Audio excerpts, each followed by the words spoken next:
Ang pagpapahayag ng salita ng Diyos sa social media ay pagtugon ng simbahan sa nagbabagong takbo ng panahon. Sapagkat maraming ipinapakita sa atin ng social media, iba't ibang pamamaraan, iba't ibang mga tagpo kung saan natututo ang tao, dapat matuto tayo. Siyempre higit sa lahat sa salita ng Diyos na bumubusog sa ating mga kaluluwa. At ang bumubusog sa ating kaluluwa na salita ng Diyos, ang bumubuhay sa atin araw-araw. Ang pagpapahayag ng salita ng Diyos sa pamamagitan ng social media ay tila pag-abot ng Diyos sa kanyang mga anak upang magbigay ng pag-asa at liwanag, lalo na sa panahon natin ngayon na ang mundo ay maraming kadiliman. Tumayo si Pablo sa gitna ng Areopago at nagsalita. Acts 17:22. Sabi ni St. John Paul II, ang social media ay ang makabagong Areopago kung saan tayo inaanyahang ibahagi at ipahayag ang salita ng Diyos.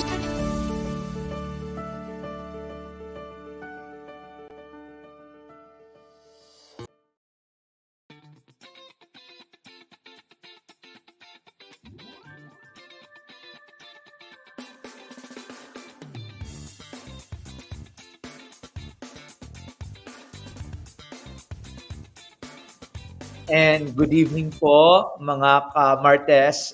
Welcome po sa ating episode 5 ng Crossword. Ito po si Father Prince Marcelo, parochial vicar dito po sa Pandiocese sa Dambana at parokya ni San Agustin. At kamusta po kayong lahat? Nararamdaman na po ba ninyo ang init? Ang tindi ng init ng summer. Pero hindi pa daw po ito summer. Pero ito yung heat index ay napakataas na, kaya ang daming mga paaralan, mga schools po natin ang naka-synchronous class dahil sa sobrang init. Pero gayon pa man, kung anong init ang panahon, sana maramdaman natin ang init ng pagmamahal ng ating Panginoon, lalo na sa gabing ito.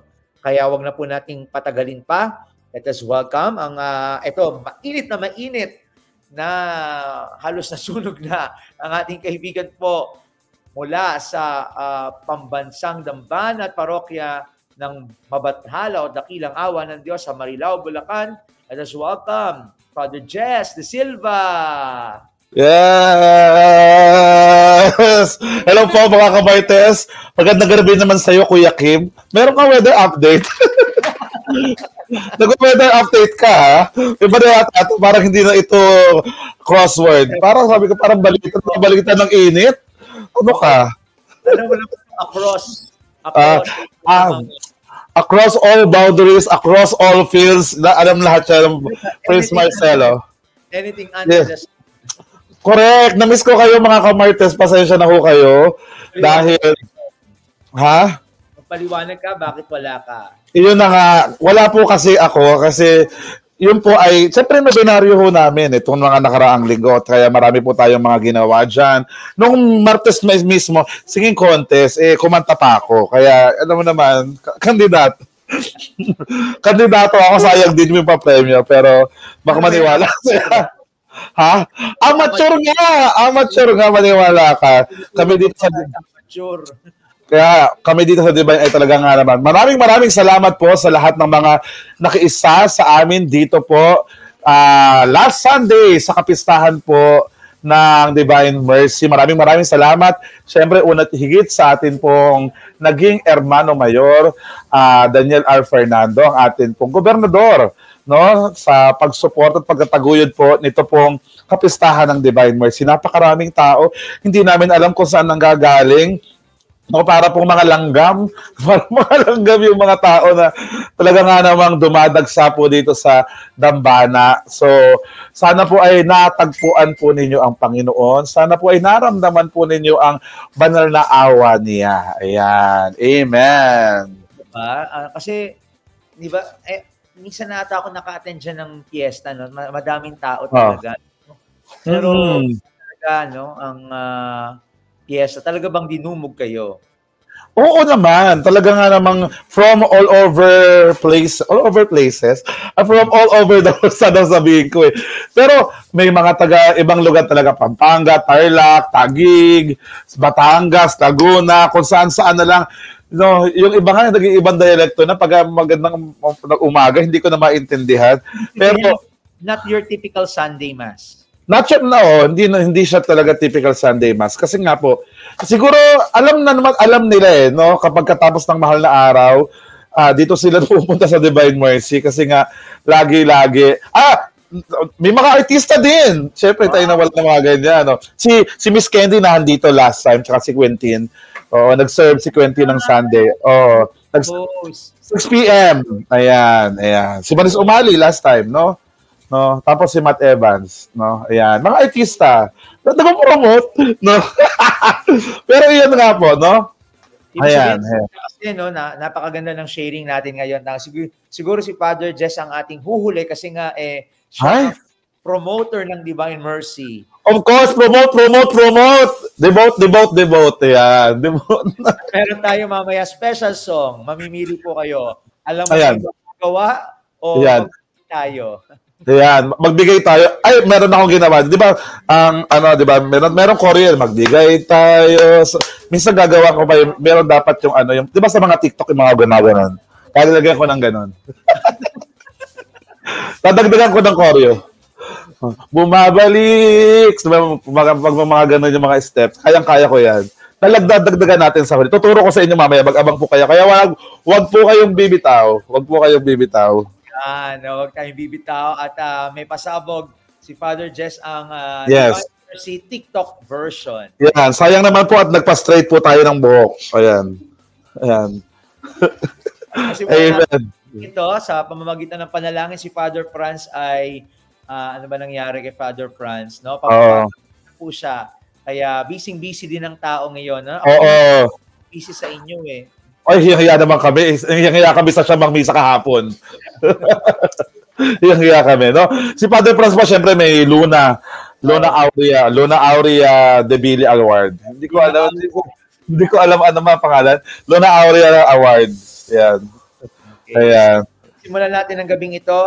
Father Jess, ako muna mag-lead ng prayer para mamaya si Father Franz na ang ating opening prayer.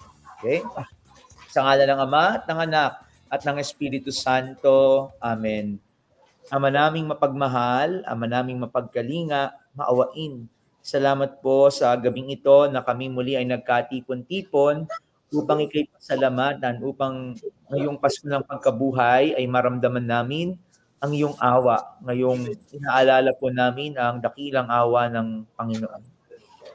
Nawa po, mabuksan mo ang aming puso, ang aming isip nang hindi na kami mag-alinlangan, na matanggap namin ang biyaya ng kapayapaan, na ang sugat na tinamo ng iyong anak ay maging tanda hindi lamang ng kahihiyan, kundi maging tanda ng tagumpay at pagmamahal sa aming lahat.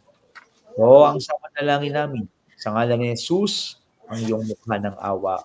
Amen. Sa ngalan ng Ama at ng Anak at ng Espiritu Santo. Amen. Amen naman tayo dyan. Ayan. No? Dahil dyan, na-miss ka namin kasi 2 weeks ka. 2 weeks ba? Bakit 2 weeks kasi nga kasama yung mahal na araw, no? Mahal na araw. So, tapos wala pa ako. 2 weeks, talagang nag-glow up. Glow up? Ayan na nga naman sinasabi ko nga naman. Anong gusto mo? Lilibre kita sa sunod natin pagkikita. Binabola mo pa ako. Alam mo, ang sekreto ko lang dyan, safeguard. Safeguard. Sorry. Medyo kasi sa seminaryo. Ano sabi? Naalala mo, anong sabon mo? Safeguard daw kasi pang aso, sabi. Galing to kay Bishop Deo. Niregalo niya sa amin ngayong Easter. Safeguard, Sabi siguro ni maligo ka na daw, sabi ni Bishop. Yun na nga. Sabi ni Bishop, siguro, mga pare niregaluhan ni Bishop ng safeguard. Ba't kaya? Siguro akala ni Bishop hindi kami naliligo. Tsaka ang ano natin na ay, meron tayong pang sunscreen, mga ganyan. Mga pang sunscreen. Di ba? Ano ba ang summer tip mo sa mga kamartes natin? Ang summer tip, ayan. Yan po, ang summer tip ko po para sa mga kamartes natin, una, wag po kayong lumabas. Wag po kayong lumabas ng bahay. Ang init! Napaka-init ngayon. Napakasarap lang sa loob ng bahay. Tapos pangalawa po, diba, nasa loob po kayo ng bahay, no? Matulog. Matulog. At puyat na puyat mo tayo ngayon. Lalo ngayon, long weekends, so, di po ba? Magpahinga. Yung iba, napakaraming reklamo, pagod na pagod, di po ba? Paano hindi natutulog? Matulog. Yun ba ang sagot sa problema sa buhay? Matulog tayong lahat. Sabi. At saka ang ganda ng refreshment mo. Of course tayo dyan. Kasi nga, parang ang daldal ko, parang ang dami ko simula pa lang kanina, ang dami ko nang sinasabi. Hoy, mag-ebanghelyo tayo. 2 linggo kang hindi sumasama dito. Oo nga.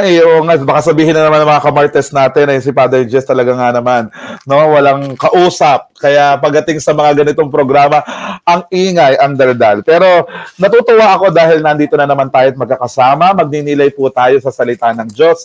At nawa po ang salita ng Diyos ay talaga nga namang bumusog sa ating mga kaluluwa. Amen. Kaya dyan, busugin mo na kami, Father Jess, ng gospel natin. Gospel. Tomorrow, the other Sunday, the past Sunday. Mula sa Ebanghelyo ni San Juan, kinagabihan ng linggo ding iyon, ang mga alagad ay nagkakatipon. Nakapinid ang mga pinto ng bahay na kanilang pinagtitipunan dahil sa takot nila sa mga Hudyo. Dumating si Jesus at tumayo sa gitna nila, "Sumainyo ang kapayapaan," sabi niya. Pagkasabi nito, ipinakita niya ang kanyang mga kamay at ang kanyang tagiliran. Tuwang-tuwa ang mga alagad nang makita ang Panginoon. Sinabi na naman ni Jesus, "Sumainyo ang kapayapaan. Kung paanong sinugo ako ng Ama, gayon din naman sinusugo ko kayo." Pagkatapos sila'y hiningahan niya at sinabi, "Tanggapin ninyo ang Espiritu Santo. Ang patawarin ninyo sa kanilang mga kasalanan ay pinatawad na nga. Ang hindi ninyo patawarin ay hindi nga pinatawad." Ngunit si Tomas na tinaguri ang kambal, isa sa 12, ay wala roon nang dumating si Jesus. Kaya't sinabi sa kanya ng ibang alagad, "Nakita namin ang Panginoon." Sumagot si Tomas, "Hindi ako maniniwala hanggat di ko nakikita ang butas ng mga pakos sa kanyang mga kamay at naisusuot dito ang aking daliri at hanggat hindi ko na ipapasok ang aking kamay sa kanyang tagiliran." Makalipas ng 8 araw, muling nagkatipon sa loob ng bahay ang mga alagad. Kasama nila si Tomas. Nakapinid ang mga pinto. Ngunit pumasok si Jesus at tumayo sa gitna nila. Sinabi niya, "Sumainyo ang kapayapaan." Saka sinabi kay Tomas, "Tingnan mo ang aking mga kamay at ilapit dito ang iyong daliri. Ipasok mo ang iyong kamay sa aking tagiliran. Huwag ka nang mag-alinlangan. Maniwala ka na." Sumagot si Tomas, "Panginoon ko at Diyos ko." Sinabi sa kanya ni Jesus, "Naniniwala ka na ba sapagkat nakita mo ako? Mapapalad ang mga naniniwala kahit hindi ako nakita." Marami pang kababalaghang ginawa si Jesus na nasaksihan ng mga alagad, ngunit hindi natatala sa aklat na ito. Ang mga natala rito ay sinulat upang sumampalataya kayong si Jesus ang Mesiyas, ang anak ng Diyos, at sa gayoy magkaroon kayo ng buhay sa pamamagitan niya. Ang mabuting balita ng Panginoon. Pinupuri ka namin, Panginoong Hesukristo. Amen. Ganda ng gospel natin, ano? Lagi ito di ba? Pagka second Sunday ng Easter, etong, ayan. Tanong ko, tanong ko sa Bible study ng mga Paska, bakit laging iyan ang ginagamit? Anong sagot sa'yo? Siyempre, hindi nila ako masagot. Yung mga ginawa sa atin ng mga profesor natin kapag yung mga tinatanong na hindi ko naman nila ang sagot. Siyempre po, yung pareho ginamit na libro Kaya yun ulit. Ang sarap lang yung taranta natin, ganoon din pala pakiramdam nila. Oo, taranta talaga sila. Dati naalala ko, meron tayong klase, kung maalala mo yun, nung professor natin si Bishop Bart, di ba? Siyempre, tayo, di ba, no?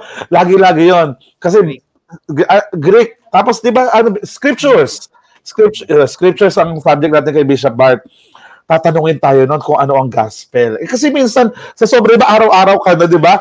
Araw-araw ka naman nagsisimba. Yung parang minsan pagka, yung parang hindi mo din matandaan. Kahit nagsimba ka kaninang umaga, hindi ko na matandaan kung ano yung gospel. Tatanungin kayo, anong gospel ngayong araw?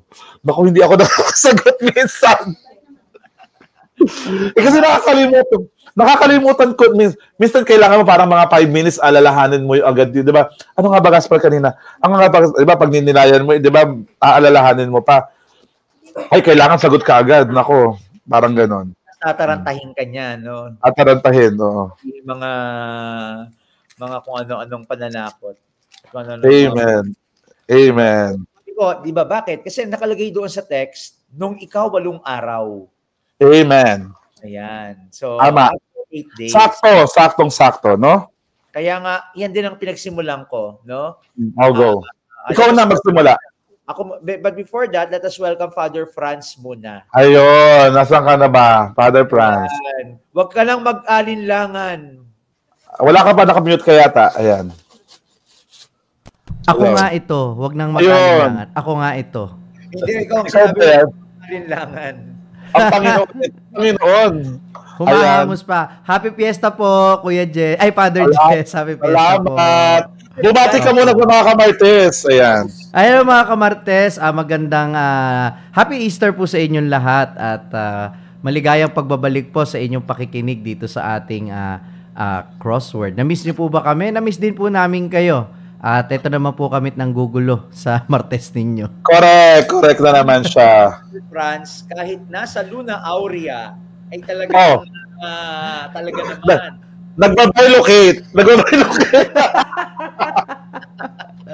Hindi mo alam kung paano ginagawa ni Father Franz sa kanyang mga ganap. Ay kanyang lumusot sa mga nakasaradong pintuan. Yes. Sapagkat tayo po ay magkakasakit pagka walang ginagawa. Alam niyo yan.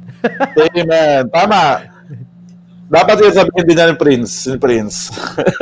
Nagkakasakit pag walang ginagawa. Hindi, gusto nga ng pahinga. Ayan. Okay. Thank you for coming, Father Franz.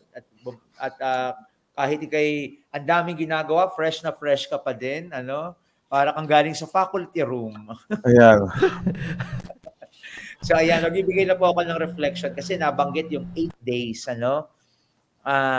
Which is I forgot to mention sa gospel, pero I actually, no, fathers, di ba, to maintain that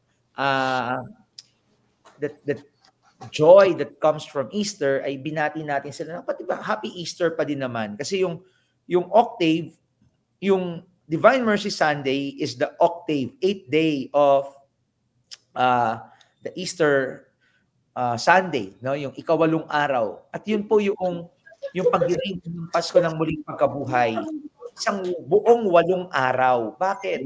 Kasi ay yung 8 po ay simbolo sa infinity, kung saan ipinapasok tayo sa isang kaligayahan, sa isang pinagmumulan ng pag-asa na hindi nawawala, na hindi agad-agad na uubos.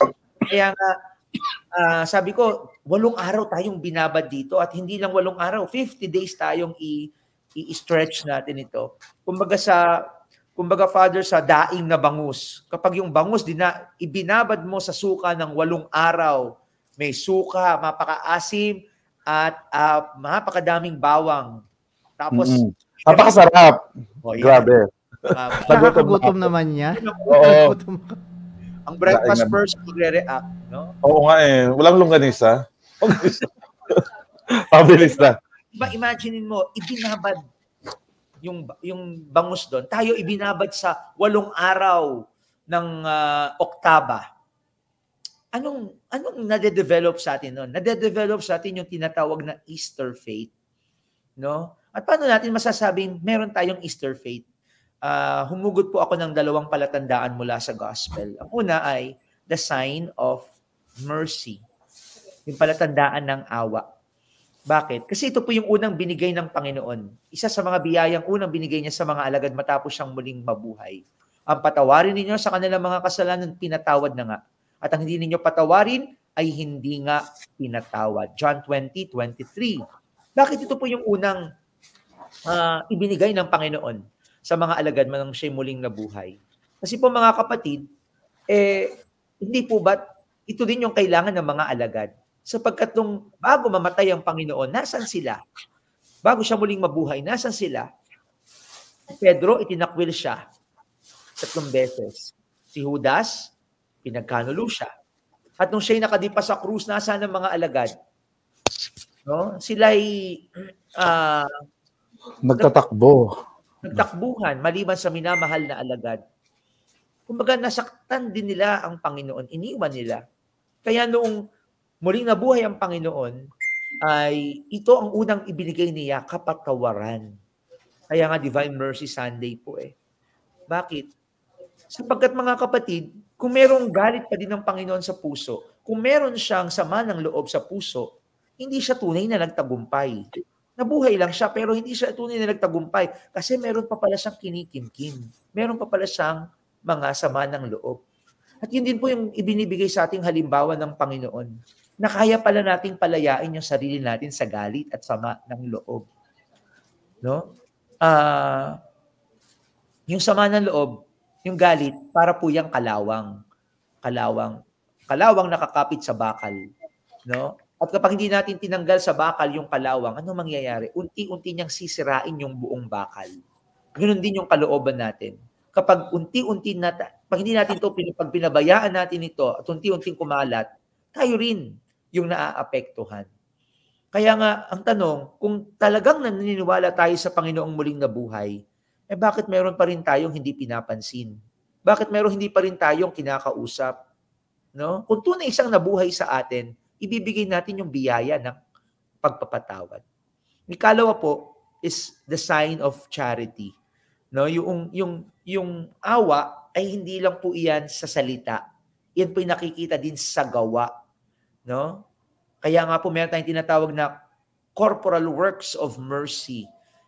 At iyan malinaw sa first reading natin sa Acts of the Apostles. Sabi po ni San Lucas, walang nagdarahop sa kanila sapagkat kung anong meron sila, ibinabahagi nila sa iba. Acts 4:34. At yun yung palatandaan ng isang tao, isang Kristiyanong nananampalataya sa muling pagkabuhay. Meron siyang pagbabahagi. Take note, nasa Acts chapter 4 po tayo. Acts chapter 1, nag-ascension ng Panginoon, pinasinugo ang banal na Espiritu. Ibig sabihin, hindi malayo yung 4 sa 1. Ibig sabihin, yung community, early Christian community, believing in the resurrection of Jesus, they are already practicing charity, not only in word, but also in deed. Kaya ang tanong, kung tayo'y tunay na naniniwala sa Panginoong muling nabuhay, hindi tayo kuripot. Ang taong naniniwala sa Panginoong muling nabuhay, hindi maramot. Sapagkat ang tunay na naniniwala sa Panginoong nabuhay, marunong magbigay. So yun po yung dalawang palatandaan. Kung meron ba tayong nagde-develop ng Easter faith, the sign of mercy, the sign of charity or generosity. Magbigay tayo sa Panginoon. Diba? Sabi ko sa iyo eh. Mabilang na hubang mga biyaya ng mabathalang awa. Ay, naku, hindi ko alam kung nabilang na ba. Hindi mabibilang kahit kailan. Napakaraming gumagaling, napakaraming... Kung kailangan mo ng tulong, magbilang. Hindi nga ako tumutulong eh. Hindi nga ako tumutulong. Kaya, sila na lang, ha? Yun, tama nga naman yun. Acts of faith, acts of charity, talaga nga namang Easter people, tayong lahat ay Easter people. Amen. Easter power. Easter power. Sino? Oo nga pala.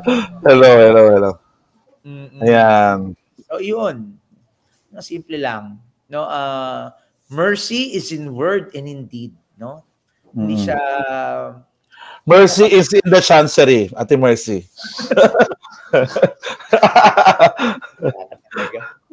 Ayan. Ate Mercy, hello po.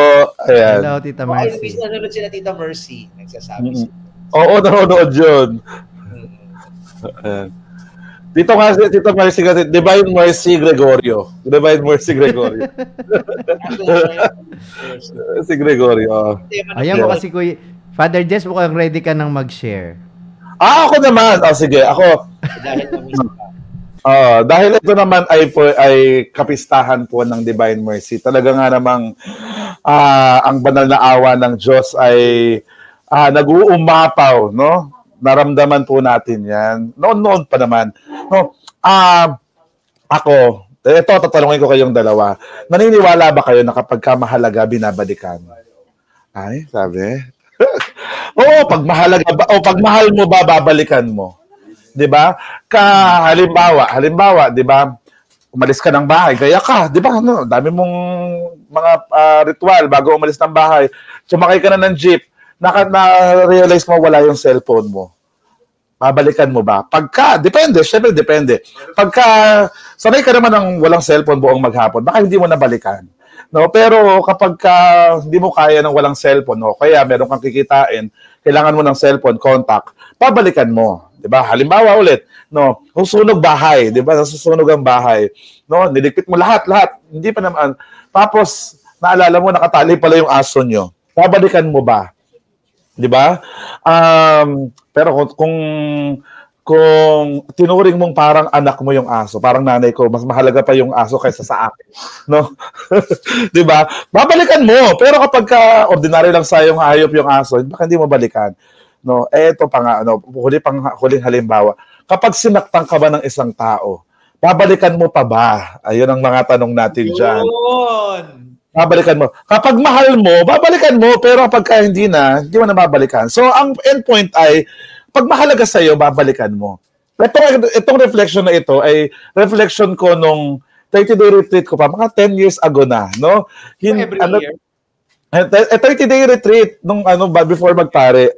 30-day retreat. 30-day retreat. Ibig sabihin, hindi ko ito ginagamit sa mga, hindi ko talaga ito ginagamit kasi, siya exegetical, parang hindi siya exegesis Pero, di ba, kasi kadalasan si Tomas, laging negatibo yung tingin natin sa kanya. Doubtful, nagduda, hindi naniniwala sa Panginoon. Itong 30-day retreat, talagang tinatanong ko yun sa sarili. Talagang habang hindi siya naniniwala na muling mabubuhay ang Panginoon. And then, sinubukan, syempre, di ba, sa Ignatian Retreat, ilalagay mo yung sarili mo sa sitwasyon doon. Di ba? Parang, nilagay ko yung sitwasyon ko kay Tomas. Parang, ako din naman, kung lalagay nga tayo sa sitwasyon ni Tomas, tiyak, gusto rin naman niyang makita ang Panginoon. No, kasi matagal naman din niyang nakasama ang Diyos. Narinig niya na ipinapangako ni Kristo na siya mamamatay at muling mabubuhay. Di ba? Siguro, parang, Chuck, gusto rin niyang makita na ang Panginoon ay muling nabuhay. Pero nagpakita na siya sa kila Maria Magdalena, doon sa mga alagad, no, na pauwi ng Emmaus, di ba? Nagpakita na siya doon sa mga alagad na iba, di ba? Pero wala siya doon.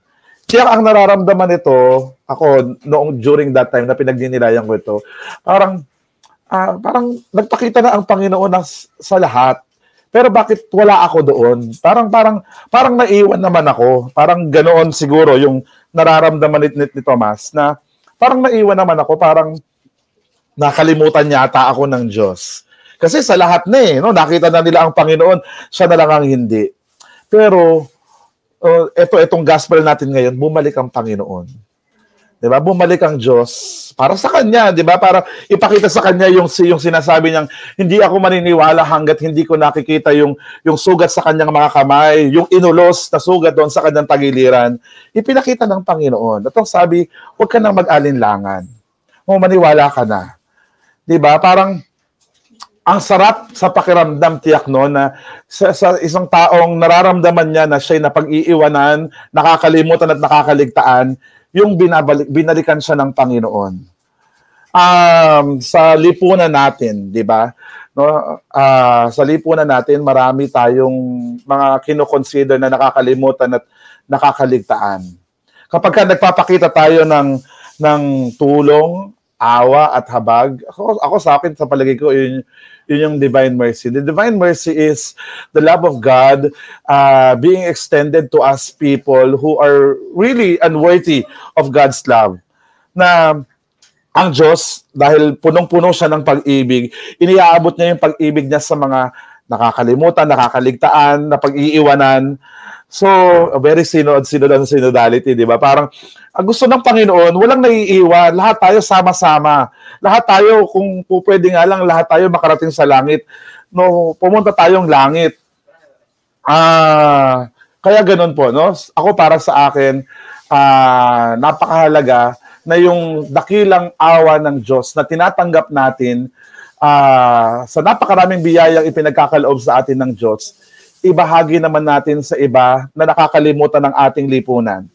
no, those who were neglected by our society, those who were being discriminated by our systems, no, may mga sistema natin sa lipunan, sila po ang ating kalingain at ipahayag ang awa ng Diyos. Isabuhay yung awa ng ating Panginoong Hesukristo. Sino nga ba yung mga nakakalimutan at nakakaligtaan? Mga mahirap, mga may sakit, nasa bilongguan, sino pa ba? Those who are suffering from mental illness, mental health, mga matatanda, napakarami po, no? LGBTQ plus community, lahat, no? Lahat tayong naiiwan. Katulad ng ginawa ni Kristo, bumalik siya, no? Katulad ng ginawa ni Kristo, hindi na hinayaan na sila'y manatili na lamang na ganon na napag-iiwanan. Sa magbalik ng Panginoon, sinasabing mahalaga tayong lahat. So, mga minamahal na kapatid, tayo pong lahat ay magpahalagahan sa isa't isa. Kung pinahahalagahan ng Panginoon yung mga mahihina't maliliit, abay, lalo't higit, dapat tayong magpahalaga din sa kanila. Amen. Amen. Ang ganda. Ang ganda. Alin po? Ako na, hindi, yung salita, hindi siya. Ayun, apa. Sobra ka naman sa akin! Hindi. Kasi po yung bangs mo po bumabangga sa camera eh. Ayun na nga. Ayun talaga ang purpose ng Ganyan yung bangs box. kapag pagka may mga magbabakasyon, ganun. Oy! Hello po sa mga kapatid naming pari na matapos ang mahabang panahon ng yun ay mercy sa sarili, no? Yung makapagpahinga. Yung bikarya namin ngayon ay nagpapahinga din, no? At ba't ikaw hindi? Magpahinga ka. alam nyo naman po. Saka hindi ka po sure, Father Jess. Pahinga sarili. May pahinga. No, gusto ko yung sinabi niya, yung mahalaga na focus ako doon. Yung kapag mahal mo, ay mabalikan, no? Kasi yun yung mercy ng Panginoon eh. Kasi di ba pumalpak na yung mga alagad? Baka sa pamapunta to. Di ba? Pumalpak kasi yung mga alagad. Yung mga ngiting ganyan eh. Pumalpak sila, yung mga alagad. Kung ang Panginoon hindi na nagpapahalaga sa kanila, pipili na yan ng iba. Correct. Pipili agad ng iba? Ba't naman ganun? Sabihin, pumalpak na, iniwan na siya. Kumbaga kung ang Panginoon ay hindi nagpapahalaga sa atin, pipili na siya ng iba, ng ibang alagad. Tama. Pero dahil nga, pinapahalagahan niya yung mga alagad, pinapakita niya kahit tayo ay hindi karapat-dapat doon sa kanyang pagmamahal, bumalik siya, tanda na ipakita sa atin na mahalaga tayo sa kanya. Sinabi nga ni San Pablo, di ba? Even if we are faithful, even if we are unfaithful, he will remain to be faithful because he cannot contradict himself, di ba? Sabi ni 3:16. So yun. Kaya talagang gano'n, no? Pero kung isipin mo, kung wisdom ng tao, ba't mo nga babalikan pa?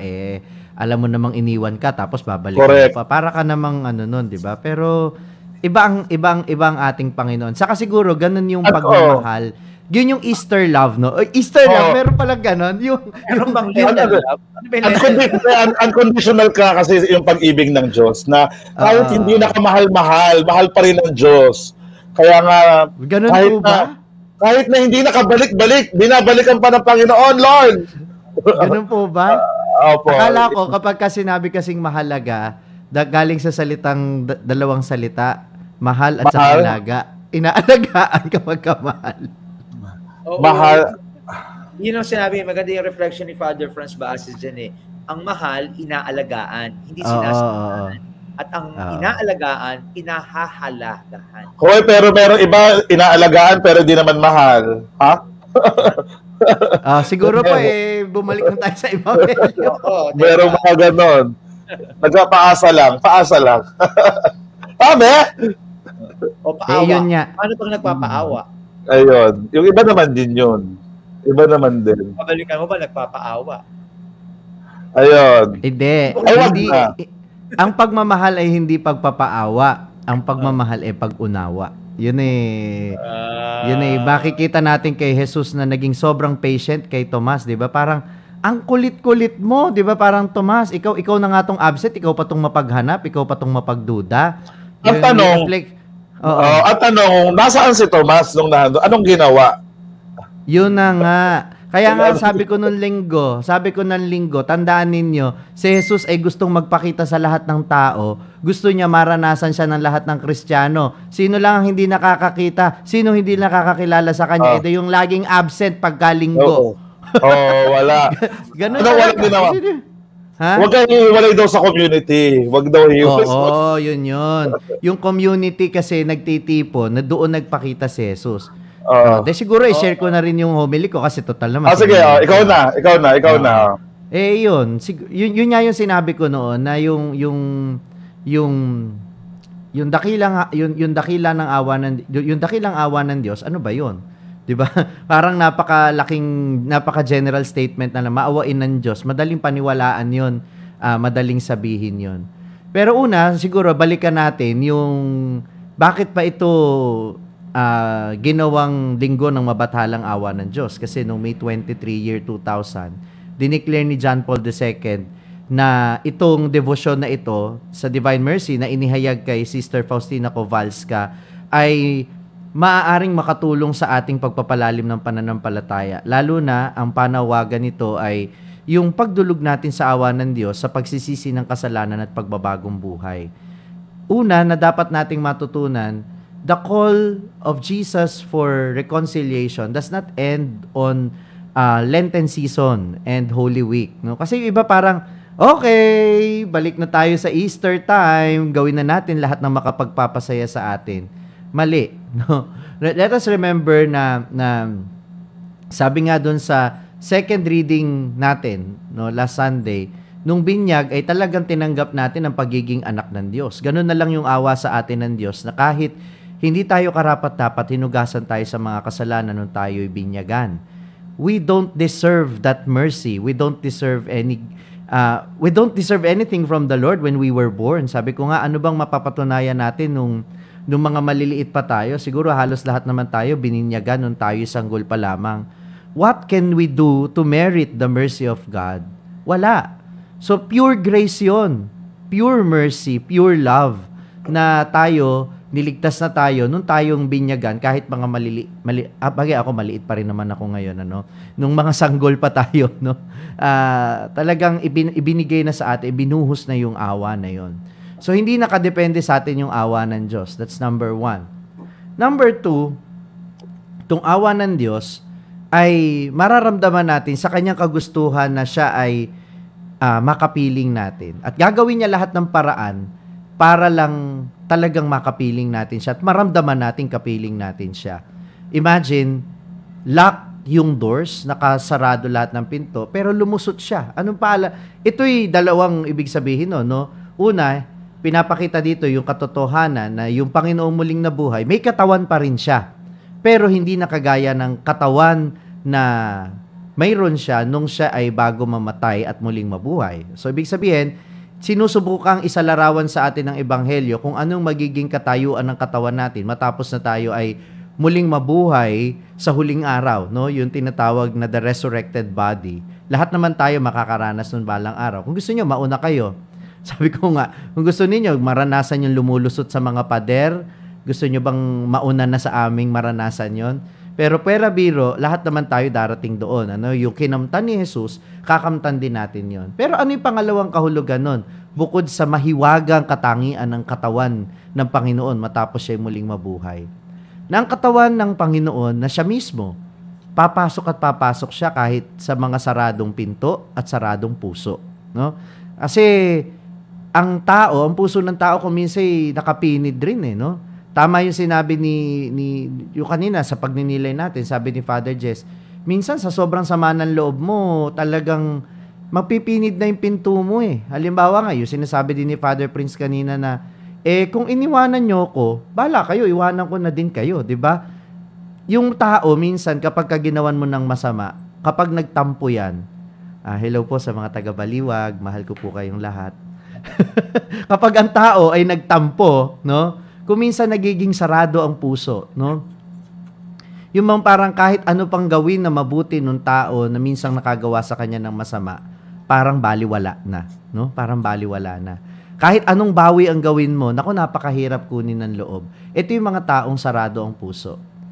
Minsan tayo, sarado din ang puso natin sa Diyos eh. Yung pag nagtampo tayo kasi hindi pinagaling yung anak, nagtampo tayo kasi hindi nabayaran yung utang natin, nagtampo tayo kasi yung hinihiling natin, hindi natin nakamit, hindi tayo nakapag-abroad, at kung ano-ano pang dahilan. Minsan sarado ng puso natin sa Diyos eh. Kaya kahit napakarami niyang magandang ginagawa sa buhay natin, hindi natin ito napapansin.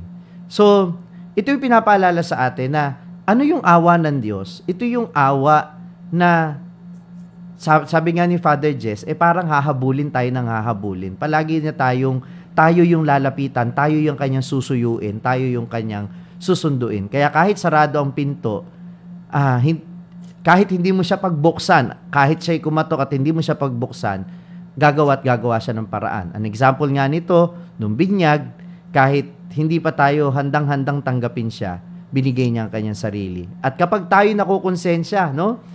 Kapag nakukonsensya ang tao, tandaan ninyo, yan ay boses ng Diyos sa puso mo. Kapag ka nakukonsensya ka, pumapasok ang Panginoon kahit hindi ka pa handa. No? Kaya, paalala ko din, no? No one is too ready to go to confession always. Walang masasabi na kapag ka lumapit sa kumpisal, handang-handa. Kaya huwag kayong matakot na minsan yun ang dahilan kung bakit sarado ang puso natin sa pagpapatawad ng Panginoon. Natatakot tayo na baka mahusgahan tayo ng pari, natatakot tayo na baka hindi tayo mapatawad ng Diyos, o simple natatakot lang tayo na magsalita dahil nahihiya tayo. Huwag nating hayaan yang mga iyan ang magsara ng puso natin para hindi makapasok ang awa ng Diyos. At panghuli, yun nga, ang Panginoon ay pinaparana sa atin ng kanyang sarili sa bawat pagdiriwang ng Eucharistia. Kaya nga, saan ba nagpakita ang Panginoon? Kung saan sila naghuling hapunan? Saan nagpakita ang Panginoon? Sa ikawalong araw at sa unang araw ng linggo. At yun ay araw ng linggo. Nagpapakita siya tuwing araw ng linggo. Yun ang gustong sabihin sa atin ng Ebanghelyo. At saan siya nagpapakita? Sa hapag ng Eucharistia. Ano ang ginagawa niya? Nakikikain siya sa atin. Hindi nyo ba nagigets yung mga pahiwatig ng Ebanghelyo na yon? Ipinapakita yung kahalagahan ng pagsisimba. Kaya yun, 3 sakramento ng awa na lahat naman ng sakramento ay may bakas ng awa, pero 3 yung in-emphasize ko. Yung binyag, yung kumpisal, at yung pagdiriwang natin ng banal na Eucharistia. Sana pinapahalagahan natin yan. At paalala ko din sa mga mahilig dyan sa live streaming, bagamat ipinoprovide ito ng simbahan ngayon dahil pagkatapos ng pandemya nagpatuloy ito, wag tayong mahirate na kung pwede naman tayo pumunta ng simbahan, pumunta tayo because Jesus, visited the disciples physically because He wants to encounter us physically. Hindi sa ating pananampalatayang Katoliko, si Jesus hindi lang ini-imagine, si Jesus hindi lang binabasa, si Jesus hindi lang kinakanta, sa atin si Jesus nahahawakan, naaamoy, nakikita, nakakain, at nagiging bahagi ng katawan natin. Kumakain kasama natin. Ganung katotoo si Jesucristo. Kung sino yung nakita ng mga alagad noong ikawalong araw at noong unang araw ng pagkabuhay, yun din ang parehong Panginoon na nakikita natin sa tuwing tayo ay nagtitipon sa banal na misa. Ang ganda naman, una, tuhog na tuhog ang lahat, ang mga readings. Tuhog na tuhog. Pati ang kailangan... Ginegrade niyo po ba ako? Ang galing. Yung comment ni Father Prince, parang ginegrade niya ako. Para tayong principal. Parang principal. Parang principal siya dyan. Hindi kasi magkaklase kami ni Father Franz sa isang, remember, homiletics, isang homiletic class na laging ang turo sa atin doon, kailangan makonekta mo siya sa Eucharist yung Eucharistia. Sa Eucharistia. Pero ang pinakagusto ko ay yung nakapinid na pinto, nakapinid na puso ay gustong pasukin ng Panginoon. Ayan, ang nakuha ko talaga ay, syempre, di ba, kadalasan na sinasabi ni Father Franz nga, na ang nagiging problema natin ay yung sarado nating mga puso. Siguro, because of so many things that had happened to us, of our experiences, nagiging sarado na siya, di ba? nagiging manhid na, di ba katulad nga ng sinasabi natin kasi nagtatampo tayo.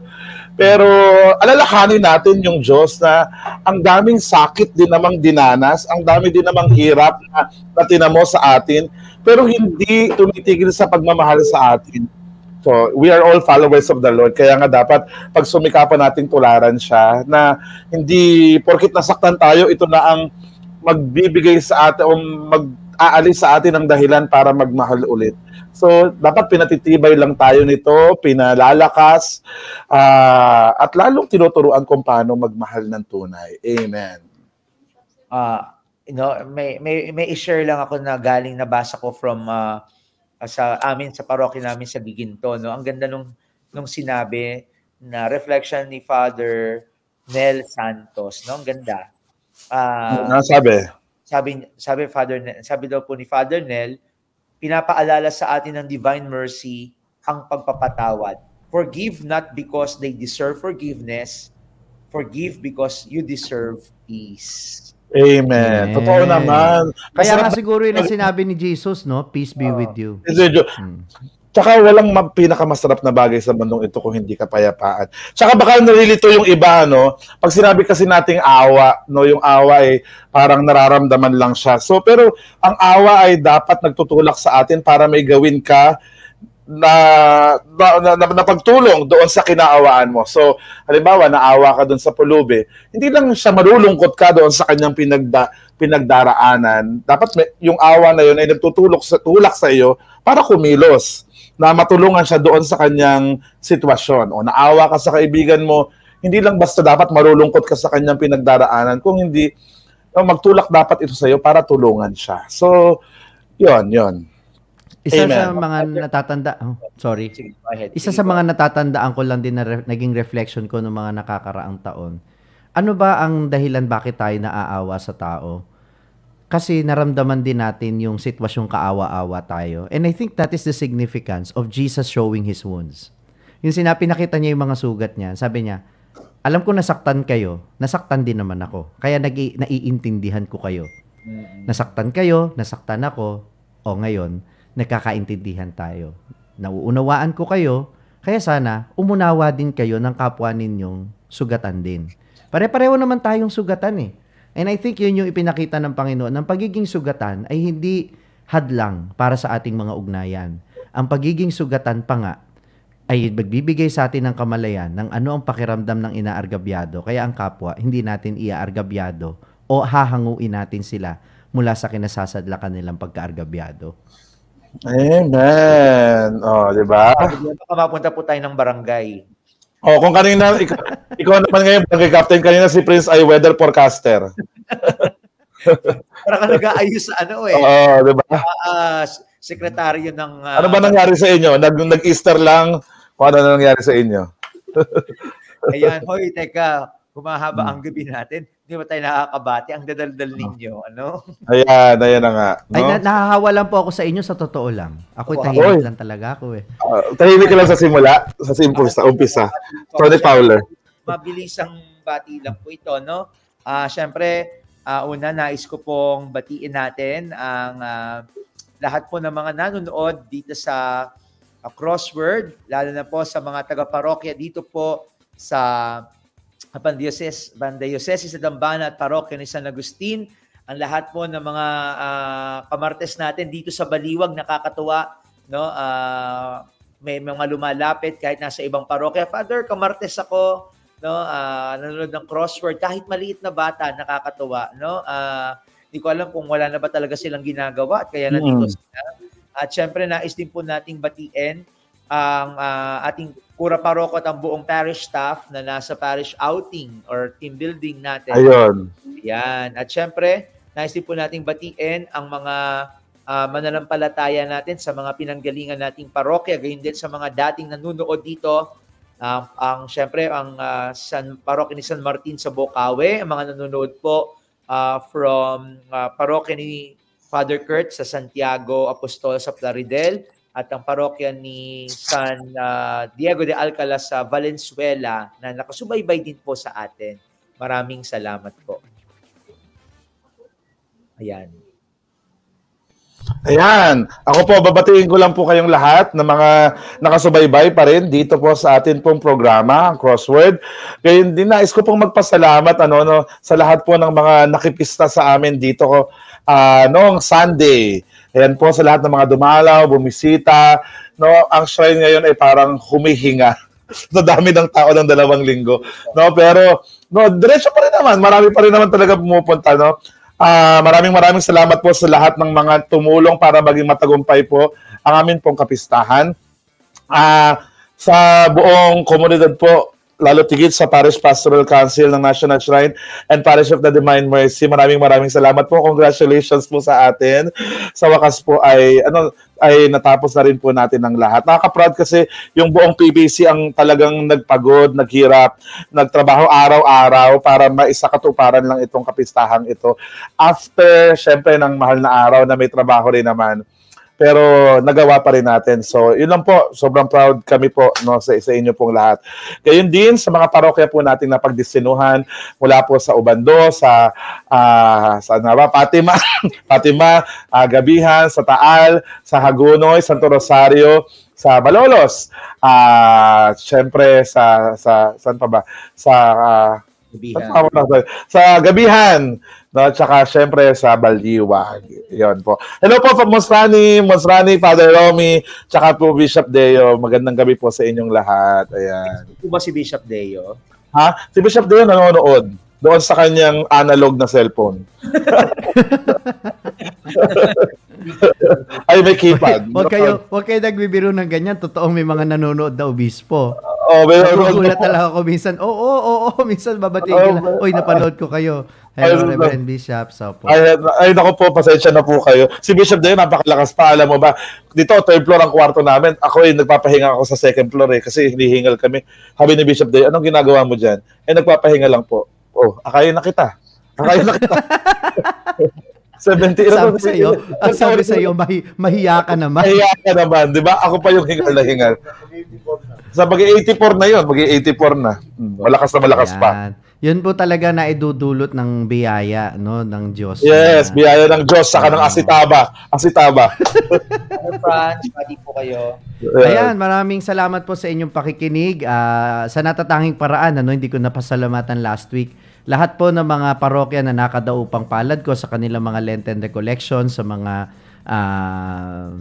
naabot ng nakadaupang palad ko, hindi lamang dito sa diocese kundi sa mga ibang diocese. At pinakahuli nga, isa sa mga pinakahuli pala yung sa Araneta Coliseum nung Holy Thursday at yung sa Tagaytay nung Holy Saturday. So sobrang nakaka-humble lang po na nabibigyan ako ng pagkakataon na mag-share sa inyong lahat.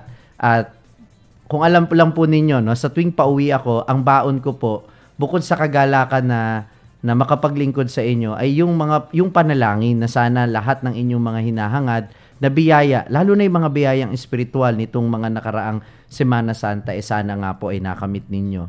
At salamat din po, syempre, sa suporta ng mga kasama sa paglilingkod dito sa parokya ng Baraswain, sa Diocesan Commission on Social Communications, sa lahat po ng tumulong sa amin sa pagtataguyod nitong isa sa mga pinakamalaking events namin, yung Proclaim, yung awards night. Salamat po sa mga nag-submit ng entry at sa lahat po ng mga nanalo. Congratulations. Panoorin nyo na lang po mamaya yung recorded live ng awards night kung sino man po yung mga hinirang na nanalo sa Luna Aurea Awards. At sa lahat po ng mga kasamang nakasamang maglingkod sa iba't ibang parokya na aking pinanggalingan at sa ibang mga pamayanan na aking nakakasama, at gayon din sa mga content creators na nakaka-collaborate ko in different ways. Maraming salamat po sa inyong lahat at tuloy-tuloy lang po tayong magtulong-tulong sa pagpapahayag ng mabuting balita. Sabi ko nga ay let us share the message of salvation sa madaling sabi. Amen. So, mada-download niyo sa Hallow app, yung maririnig niyo sa araw-araw ang aking pagninilay sa Hallow app. I-download po ninyo ito ng libre sa inyong Google Play Store at Apple App Store, at sundan ang aking mga social media platforms, ang Sa Madaling Sabi ni Father Franz Dizon. Amen. Support tayo sa Luna Aurea Awards, no? Salamat po, Father Franz, sa pagtataguyod lagi ng ating social media ministry ng diocese. Amen. Yes po. Salamat, Father Franz. No? At kinakabahan ng Ang ay naku, pag mga taga-Batigaw natalo pa ha, ewan ko na lang. Ang Batigaw po ay may finalist, ang Divine Mercy ay may finalist din. Naku, yung sabi, wag mo na masyado. Tutulong sa diocese. Hindi, patuloy. Hindi, sabi, may award o wala, ay kung tuloy ang paglilingkod. Yun, yes. Kaya ginagawa ito hindi para tayo magkompetisyon, kundi magkaroon tayo ng inspirasyon mula sa isa't isa. Yan ang gusto ko. Pamaday lili ka na doon sa sinabi mo na yun. May ng ilang comments. May ilang comments. Sige. Sige.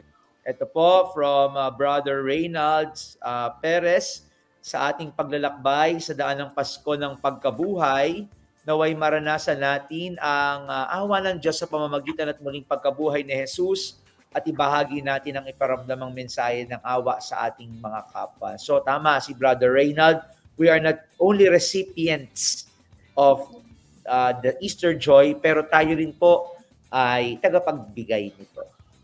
Yan, mula naman po kay Brother Roel Romualdo, ang ebanghelyong ito ay nagtuturo rin sa atin na ang pananampalataya ay hindi batay lamang sa mga nakikita natin, kung hindi sa pagtitiwala sa mga pangako ng Diyos kahit hindi natin ito nakikita. Amen. Kaya nga po, pananampalataya from the root word taya, hindi ka masyadong sigurado, pero no, you are risking something from yourself. At yun ang iniaalay mo sa Diyos na balang araw masuklian. So, tumataya tayo kapag tayo may naniniwala sa Diyos. Amen. At siyempre, Father Franz. So yun, matapos sa lahat ng mga pinag-usapan natin, ang mahalaga ay... Comment. May comment. Sorry, may babasahin pala. Akala ko recap na eh. Sorry. Sister Malu, Sister Malu Castañeda, ito ang puso ng mensahe ng Pasko ng Pagkabuhay. Si Jesus ay namatay at muling nabuhay upang maalis niya ang ating mga kasalanan. Ang dakilang awa ay nagiging regalo ng Pasko ng Pagkabuhay na natatanggap natin mula sa muling pagkabuhay ni Kristo. Salamat po.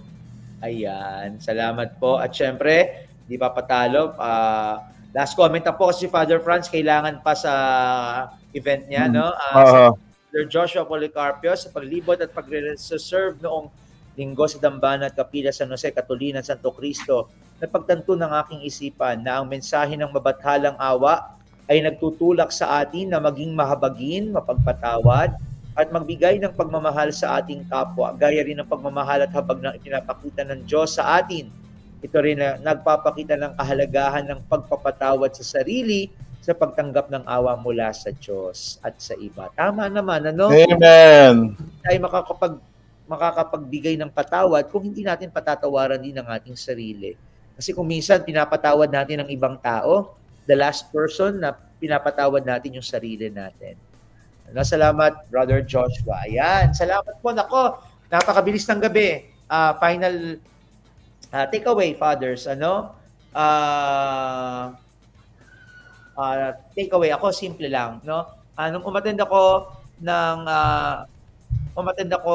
Father Jess, ng nobenaryo ninyo, no? Isa sa striking sa akin, looking at the image ng Divine Mercy, ay bakit ang nakalagay na text sa ilalim is Jesus, I trust in you. If the image is about God's mercy, bakit hindi nilagay Lord have mercy, maawa ka? Bakit nagtitiwala? Hindi ko alam kung may paliwanag doon si Sister Faustina. Sister Faustina, meron siyang paliwanag dyan. Okay, go. Diretso. Pero sa aking personal reflection, ang sino mang nagtitiwala sa Panginoon, kasi the image of the Divine Mercy, my dear sisters and brothers, is the image also of the risen Lord. Tama? Kasi yun yung pinoportray ng gospel eh.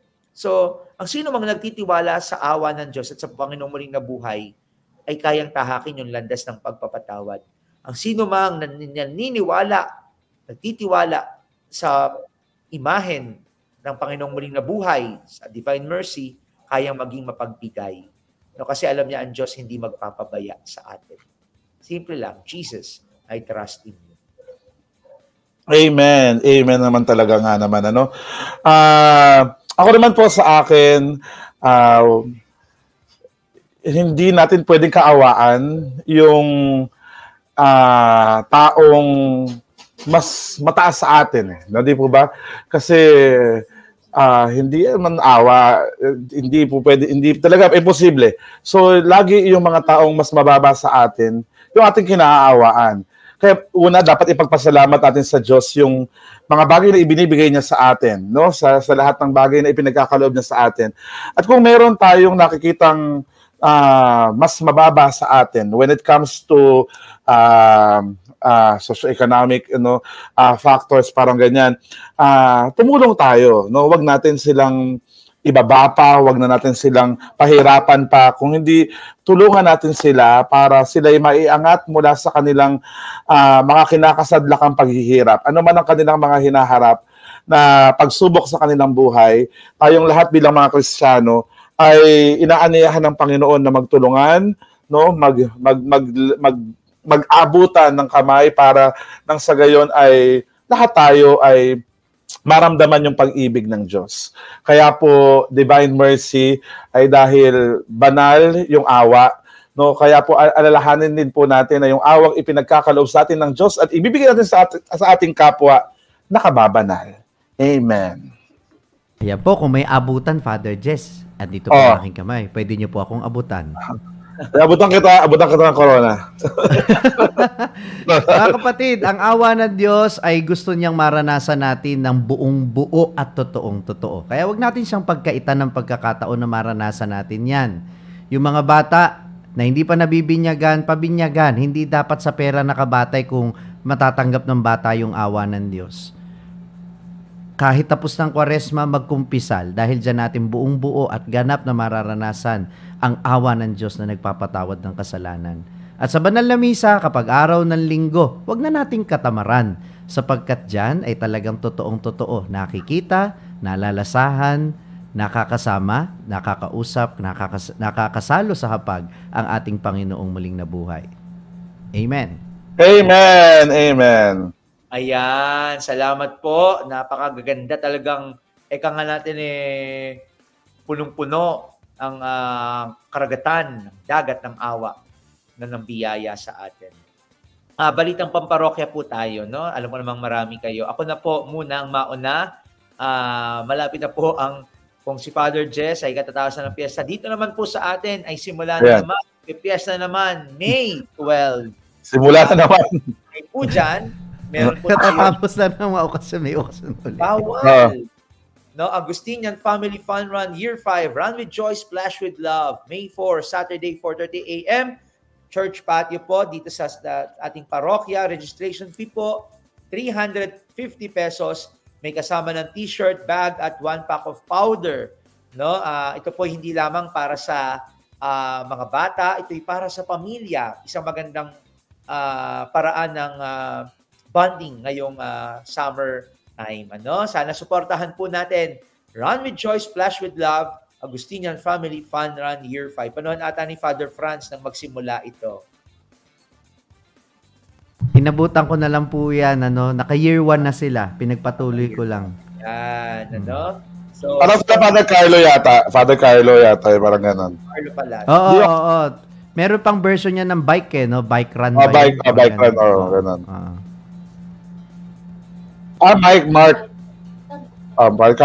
Carlo. Okay, Fathers. Okay, ako naman muna. Wala akong PubMat, pero may PubMat. Isusunod ko lang sa mga susunod na episode. Sa lahat po ng mga deboto po ng Divine Mercy, sa mga gusto pong tumulong para sa pagpapatayo ng panibagong House of Worship dito po, kasi yung Faustina Hall ay bubuuin na siya bilang talagang isang buong simbahan na, kasi itong Faustina Hall ay hindi siya naluluhuran, 'di ba? Kasi pagka ibig sabihin yung mga tao open na open, pag umuulan nababasa sila. So bubuuin na siya talaga bilang isang tunay na simbahan. Parang church structure na talaga siya. So gagawing simbahan na siya. So sa mga nagnanais pong tumulong para po buuin ito pong panibagong simbahan dito po sa Divine Mercy National Shrine. Maaari po kayong kumontak po sa amin. Yung contact po, ibibigay ko na lang po, hindi ko kabisado yung number. Pero mag-message lamang po kayo sa amin pong Facebook page, Divine Mercy Marilao, Philippines. Ayan. At i-like po at i-comment, i-like, i-share po ninyo yung different social media platforms po ng The Pilgrim Media. Ayun. Idamay nyo na rin po yung TikTok ko. Father Jess, P-A-D-E-R Jess. Ayan. Maraming may bago akong entry, tawan-tawa sila. Sa mga gusto ng kalokohan lang, follow nyo. Okay. Okay, so dito naman sa aming parokya, maraming kaugnay na gawain ng Flores de Mayo, yung Hermandad. Siguro next week ko na lang i-announce, hihingin ko muna yung kabuuan ng lahat ng gawain. Pero ngayon, ang panawagan sa ang aming mga parishioners dito sa Baraswain ay makiisa tayo sa pagbibigay sigla sa ating pag-uugnayan bilang magkakaparokya, sa gaganapin nating serye ng Parish Renewal Experience or PREX, at gayon din po sa ginaganap nating kasalukuyang pagbubuo ng mga basic ecclesial community sa ating pamayanan. So ang appreciation din natin sa lahat ng mga nagtataguyod ng gawain ito sa ating parokya at sa lahat ng mga nakikiisa sa gawain. So welcome po kayong lahat sa Baraswain Church, ang makasaysayang simbahan, at ang matatagpuan po ninyo ang mga schedule at mga announcements ng parokya sa aming official page, ang Our Lady of Mount Carmel Baraswain Church Official. Ayan. At gayon din po sa aming website. Ayan. Okay. Salamat po mga fathers. Nako, napakabilis. Sino nyo nga naman, talagang pagkumpleto po ay more than 1 hour. Yes. So, talagang masarap po ang kwentuhan at pagninilay at may kasama na din tawanan. O baliktad ba? Parang puro tawanan. Puro tawanan. Ito yung tawanan may pagninilay ng konti. parang repolyo na may konting corn beef. Oo, gano'n. Parang patatas na may konting giniling. Sana po may mapulot naman kayo kahit pa paano. Tapusin po natin ang gabing ito sa pamamagitan ng pananalangin na pangungunahan po ni Father Franz. Sa ngalan ng Ama at ng Anak at ng Espiritu Santo. Amen. Panginoon, nagpapasalamat po kami sa iyong mabathalang awa. Ang iyong awa na nagluwal sa amin sa sinapupunan ng simbahan at nagpatawad ng aming mga kasalanan sa binyag. Ang iyong awa na patuloy namin tinatanggap sa tuwing kami nadarapa at nagbabalik loob sa iyo. Ang iyong awa na palaging tumatanggap sa amin kapag kami ay nagtitipon tuwing araw ng linggo, doon mo kami tinatagpo at doon mo pinaparana sa amin na may puwang kami palagi sa puso mo bilang iyong mga alagad, bilang iyong mga kapatid, bilang iyong mga minamahal na lingkod. Kaya Panginoon, taglay ang pasasalamat na ito, naway pagkalooban mo rin kami ng awang mayroon sa puso mo.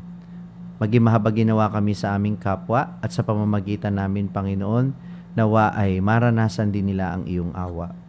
Nihiling namin ito sa pamamagitan ni Jesucristo kasama ng Espiritu Santo, magpasawalang hanggan. Amen. Amen. Sa ngalan ng Ama at ng Anak at ng Espiritu Santo. Amen. Amen. Ayan. Ako, para tapusin po ang gabi. Ito po si Father Prince Marcelo, Parochial Vicar sa Diocese Dambanat, Parokya ni San Agustin sa lungsod ng Baliwag. Ako naman po si Father Jess de Silva, ang Parochial Vicar ng National Shrine and Parish of the Divine Mercy dito po sa Marilao, Bulacan. Ako po si Father Franz Dizon, ang nanaghang ng konti mula sa makasaysayang simbahan ng Baraswain. At ito po ang crossword. Reflections on the Word of God. To come across our daily lives. Salamat mga Gandang gabi brothers! Ingat po. Bye-bye. Thank Ano you. yun? Bye!